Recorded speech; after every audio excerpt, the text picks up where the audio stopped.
l'un des restaurants franco-israéliens les plus en vogue de la capitale, célèbre pour ses plats de viande grillés et pour son environnement chaleureux. Tikkun Olam est le nouveau sujet gourmand de Alloger le Live. Et pour en parler, je suis avec les deux fondateurs, Elie Suissa et David Elkabas. Alors, comment ça va? Bah écoutez, super. Déjà super flatté d'entendre tout ça. Ouais, Et vous? j'ai bien travaillé. Moi, ça va super, toujours bien. Génial. Salut Roman. Alors, Tikkun Olam, c'est un nom qui ne laisse pas indifférent. Moi, j'ai toujours voulu savoir ce que ça voulait dire en français. Bah, Tikkun, c'est la réparation. Olam, c'est le monde. Chacun à sa hauteur peut amener une petite touche de réparation pour rendre le monde meilleur. Et c'est ce qu'on voulait faire à travers la restauration cachère. Alors, pendant le confinement, j'ai entendu dire que vous avez lancé un nouveau concept. Ça s'appelle Maison Beya. Un autre joli nom, donc. Le principe, c'est de livrer de la viande cachère d'exception. Vous pouvez m'en parler un petit peu? En vérité, c'est qu'en 2 syllabes, on a voulu apporter un nouveau concept. Donc c'est un peu l'idée du baby-boom du confinement. On s'est dit qu'est-ce qu'on va devenir en tant que restaurateur. On a été fermé pendant longtemps. Et c'est vrai qu'on avait beaucoup de demandes de personnes qui, pendant le confinement, nous ont demandé comment on peut faire pour avoir un tikkun olam à la maison, chez soi. C'est vrai, parce que Tikkun Olam ne livre pas.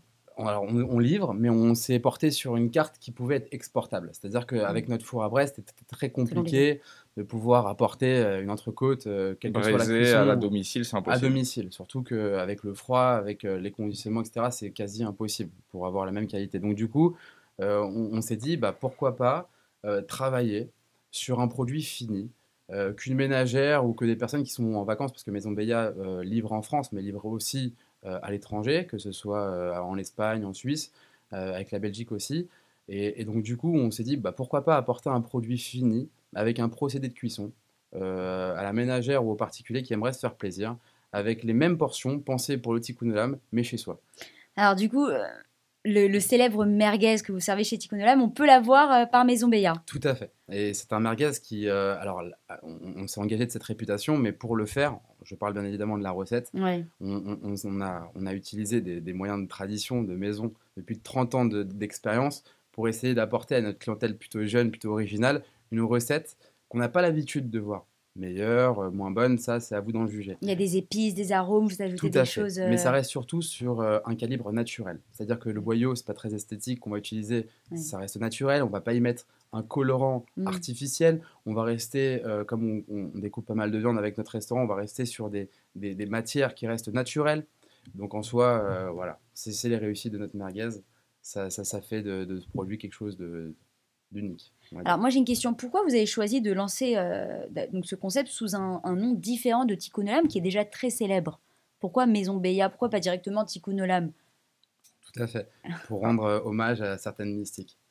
C'est-à-dire? C'est-à-dire que Beya, en 2 syllabes, ça représente beaucoup pour nous. C'est-à-dire D'accord. qu'en soi, chaque nom qu'on va essayer de rechercher, ça a une valeur bien évidemment kabbalistique, mais en dehors de tout ça, il y a une espèce de profondeur qu'on essaye d'apporter à chaque ouverture de concept. C'est une espèce de force spirituelle et surnaturelle. Et je pense qu'il n'y a pas de hasard. Je pense que si ça nous porte chance dans notre activité, c'est pas pour rien.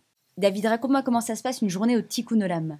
Ah bah, Journée type. déjà, ça commence très tôt. Bon, une journée au Tikkun, ça peut être très long à raconter, donc on va essayer de la faire courte. Ça commence à 8h du matin, parce qu'il faut savoir qu'au Tikkun, l'intégralité de ce qu'on fait, c'est frais. Donc que ce soit les légumes, la viande, tout arrive à 8h du matin.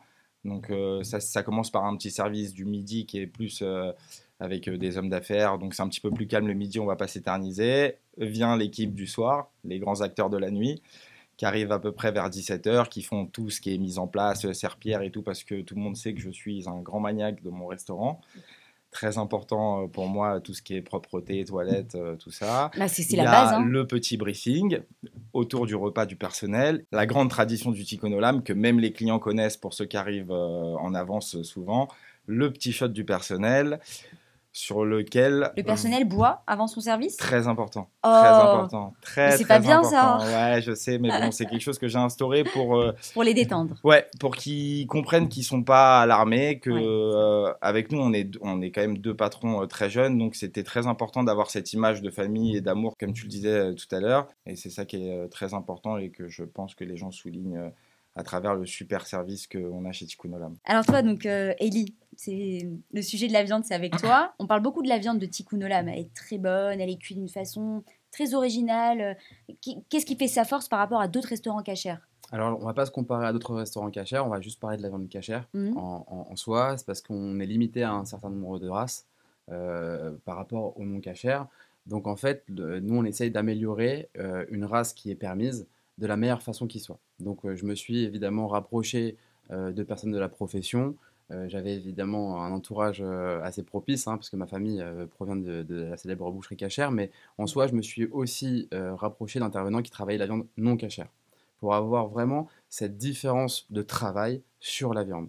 Donc toute la viande provient de France aujourd'hui actuellement. Aujourd'hui, toute notre viande provient de France, Made in France. made in France. Bon, mon assoce, il adore l'histoire, mais par-dessus tout, la viande, elle est bonne. Pourquoi? Pourquoi? Parce que non, déjà, il y a un énorme travail qui fait en amont sur la viande, que ce soit sur la réception, la maturation. Nous, aujourd'hui, on prend le soin de choisir nos trains de bœuf. Enfin, Ellie prend le soin de choisir ses trains de bœuf, de les faire maturer. Donc, ça prend du temps Quand d'avoir tu un dis roulement. maturer, c'est-à-dire? Alors, un roulement de maturation, donc sur de la viande cachère, lui, il pourra vous le dire, mais on est à peu près sur quoi? 10, 12? Alors Voilà. qu'en temps général, dans une boucherie non cachère, une maturation, ça peut aller jusqu'à 6 mois, voire 1 an. Ah oui. Nous, comme C'est l'effet dans le corrosif du procédé sel qui- on cachérise, on enlève le sel, comme la viande elle est déjà un petit peu asséchée, on ne peut pas aller au-delà de 10 ou 12 jours. On parle de partage. Au niveau des plats, vous, c'est un peu la viande qui vous a fait connaître. Donc j'ai entendu dire que vous serviez d'un charbon écologique pour faire cuire la viande. C'est pour ça qu'elle est aussi bonne? C'est quoi exactement? Alors c'est peut-être pas pour ça qu'elle est aussi bonne, mais en tout cas, il était très important que ce soit ni toxique ni nocif pour les gens. Oui. Et en plus de ça, le fait que ce charbon ait une échange de plus de 10 ou 20 ans de recherche fait que la saisie sur la viande est vachement meilleure et par-dessus tout, ni toxique, ni nocif, que ce soit pour l'extraction de fumée, que pour le grilladin qui l'a fait cuire, que pour la personne qui va la manger à outrance. Alors sur les réseaux sociaux, donc j'ai vu que vous étiez très actifs, faites donc comme j'ai dit tout à l'heure, des vidéos très sympas, mais aussi des vidéos plus sérieuses avec des associations bénévoles, Silence des Justes, Au cœur de la montée. Pour commencer, déjà, ça a un côté un petit peu personnel avec le silence des justes, déjà pour commencer, parce Ouais. que Ellie et moi, ayant fait les colonies de vacances étant jeunes Top Gun, donc on a vachement baigné dedans. Bon, là, je mets un petit côté personnel, mais nous, on a toujours été, même ma mère, on a toujours été famille d'accueil, on a toujours été dans le social. Et quand on a ouvert le resto, on s'est dit que Bon samaritain. ouais, non, pas en bon samaritain, mais pour rendre un petit peu l'appareil de tous les bons moments qui nous avaient fait vivre quand on était jeunes, que ce soit en colo avec les enfants autistes, on allait mettre à disposition notre restaurant. Et par-dessus tout, vraiment par-dessus tout, c'est à nous qu'on fait plaisir parce que le vendredi, c'est Ellie et moi. Ellie, toi, t'as un frère qui est aussi dans le... Tout à fait. qui est connu, Steve Suissa. Tout à fait. Bon, bah, Steve, on t'embrasse, mais en tout cas, j'adore son travail. bisous, Steve. Voilà. Qu'est-ce qu'on peut vous souhaiter pour 2022, David, Ellie? Plein de choses. Au-delà de la réussite, le plus important pour nous, c'est la santé et le bonheur et que les gens continuent à venir au Tikkun Olam et passer des super moments. Bah voilà, en fait, vous cuisinez à merveille, vous êtes sympa, On répare le monde vous de aidez façon les autres. différente. Lui, il utilise la culture, on utilise la cuisine. Vous On deux essaye- ensemble, vous formez voilà, quelque chose de on très essaye fort. de réparer le monde à travers des champs qui sont complètement différents. C'était Tikkun Olam pour Alloger le live. À très bientôt.